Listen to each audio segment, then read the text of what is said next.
What's up, you guys? Yes. Today we're doing. No, never mind. I can't steal people's intros. I gotta make my own.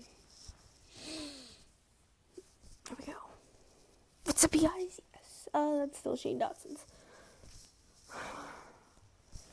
Hey, back at it again, you guys, with another Freaky Friday vlog. That is another YouTuber's. Okay. And whatever. So we're gonna be doing something brand new, and it's gonna be called whatever I want it to be called. So I have this app which is really cool, and I can just look up. So what we're gonna be doing today is something scary.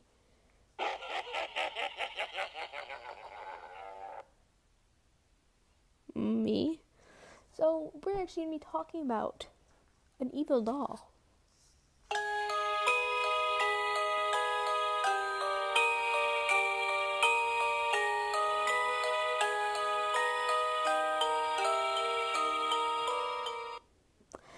So the evil doll's name is Robert, and so I'm just gonna tell you guys a little bit about Robert the doll, and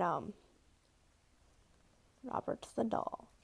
I'm gonna get a picture of him so you guys can see. He's actually not that scary. So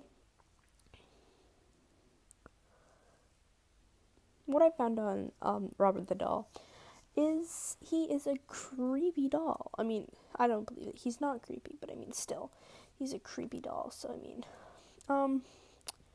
why do I want to look at myself? Am I that egotistical? Anyways, so, oh my god, darn it. Oh my god, darn it. I should not do that. It's so unattractive. Supposedly, Otto. Okay, so hold on. Robert the doll, otherwise known as Robert the doll, Robert the haunted doll, or even Robert the enchanted doll, is a doll that was once owned by Key West painter and author Robert Eugene Otto. The doll is alleged to be English, please. Alleged to be cursed. The doll is currently located at the East Martello Museum in Key West, Florida. So, I have a pimple if you did not know that. So, the doll is cursed. So, what does that mean for cursed dolls? That means that they're cursed. And I should actually wear my hair like this back to the 80s. So, this doll's cursed. Okay, supposedly, Otto was given the doll in 1906 by a servant who practiced black magic and voodoo. Otto's parents often heard him talking to the doll, and at first assumed he was simply talking to himself. He would just change his voice, but later it was believed that the doll was actually speaking because his voice was way too low to be a little kid's voice. So, hasn't hit puberty yet, kids. That kid had not hit puberty yet, so he can do that. Okay, so neighbors claimed to have seen the doll moving from window to window when the family was out. So this doll is not in the museum mixed with Toy Story. Mixed with Ghostbusters. Some shit like that. But anyways, then Otto died in 1974. That was the year my mom was born. This is actually interesting because, hold on. See if I can find more stuff on the doll because I'm literally just really bad at this and I've never done this. I'm literally just reading off a page. That's why I can't speak English.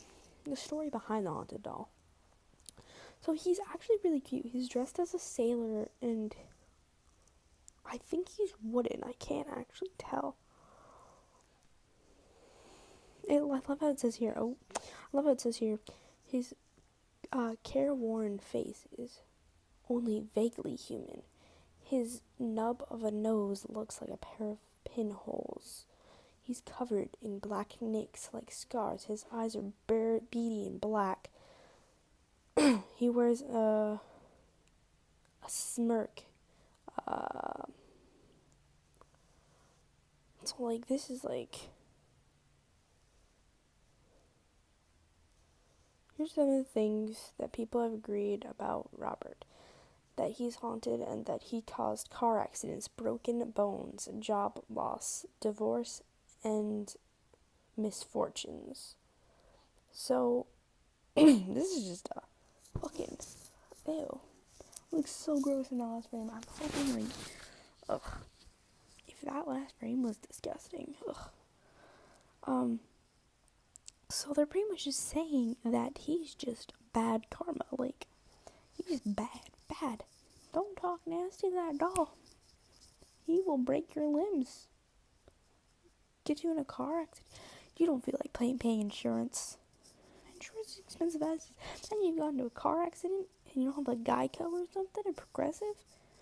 You're gonna be fetching a lot of money. And I don't even think you would drive without insurance. So I don't know why the fuck you'd be driving without insurance. Anyways, divorce. If only that doll would have met my parents. And misfortunes. I mean, that's my whole life. Robert is 111 years old and lives in Fort East Martello Museum in Key West, Florida. I already said that. Before that, he already said who is owned to. Yes, the doll's owner had the same name, but the boy answered to Gene. Like you, Gene, okay. Robert was a childhood birthday gift from Otto's grandfather, who he had bought from Germany.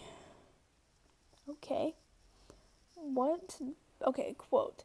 What people really remember is the whole term was unhealthy relationship. He brought it everywhere. He talked about it in first person. If he weren't a doll, he was really a person. And he still lives in entirety. After digging, the museum traced the origins of the same toy maker manufactured a teddy bear in honor of Theodore Roosevelt. I actually do know about this. Robert was most likely invented to be sold as a toy. He is adorable. Like, I'd freaking cuddle him too. Not supplied by the company. Okay, so Robert's little sailor suit was not supplied by the company. It was probably an outfit that Otto wore as a child for himself. But I love the little sailor suit. It's so cute.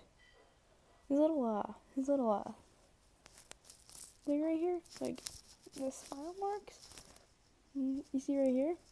So cute too. What the frig? My computer's making noise. Okay. And according to legend, young Otto blamed mishaps on the doll. So like, you knock over a brace, you knock over a brace, Robert did it. The doll did it. There's a movie about something like that.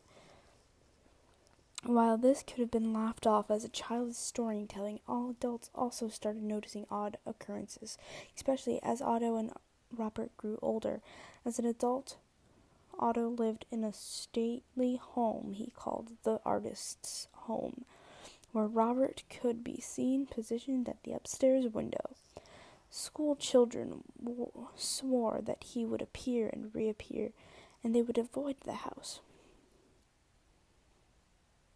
I would avoid the house too. I mean, if I was a kid, like a young kid, and I was like walking over to school and I look, there's a doll. Oh my god, he's so cute. And then I'll like come back 5 minutes later, nobody's home. There's a car in the driveway. I come back and the doll's gone.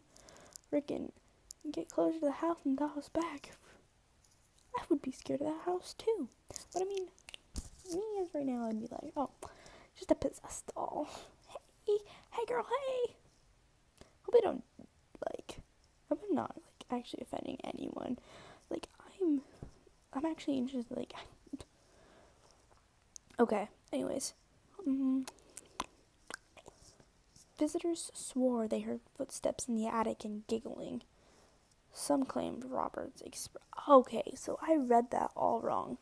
So, after Gene died, they just threw him up in that attic. I don't blame him for being all dark and twisty after that. I mean, if someone threw me in an attic and forgot about me.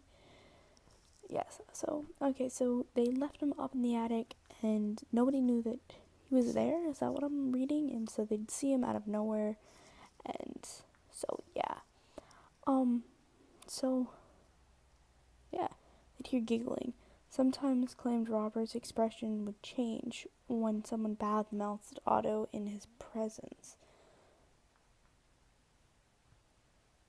Okay, well, I don't blame him. I mean, if you badmouth one of my siblings, like, I'm gonna change my expression too. Like, Kylie, your older sister's a bitch. Excuse me? No, I totally agree with freaking the doll. I don't blame him. I don't blame him for anything. I mean, anything. He's a smart ass doll. Okay. So as well as that, this but marked a turning point for the doll's arrival. Since Robert's arrival, visitors have flocked to the museum to get a look at the mischievous doll. He has appeared on TV shows. He has had Aurora photographed that is a stop on a ghost tour. He's an inspired horror movie. He has a Wikipedia entirely and a social media account. Fans can buy Robert books, coasters, t-shirts, and they can and do write to him. He probably gets 1 to 3 letters every day. Whoa.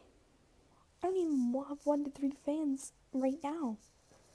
How the fuck does this dog get more fans than I do? I guess I'm gonna okay, I'm gonna have to freaking talk to this doll and be like, can you help me out? Like, give me your tips of how you get more fans than I do.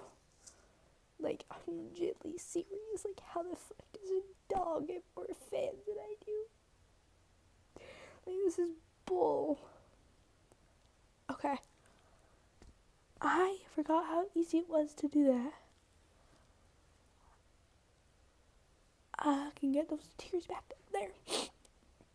Anyways, okay. 2 years of drama really helped out with the tearing up. Oh, God. Okay. Forgot how easy it was to do that. I was like, ooh. Okay, here's where it gets interesting. But they aren't typical fan letters. They are apologies. Many visitors host visits get misfortune to failing to respect Robert, or even openly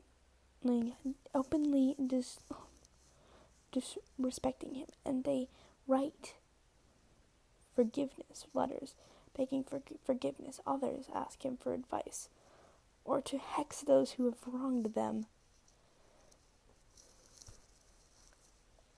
Oh my God.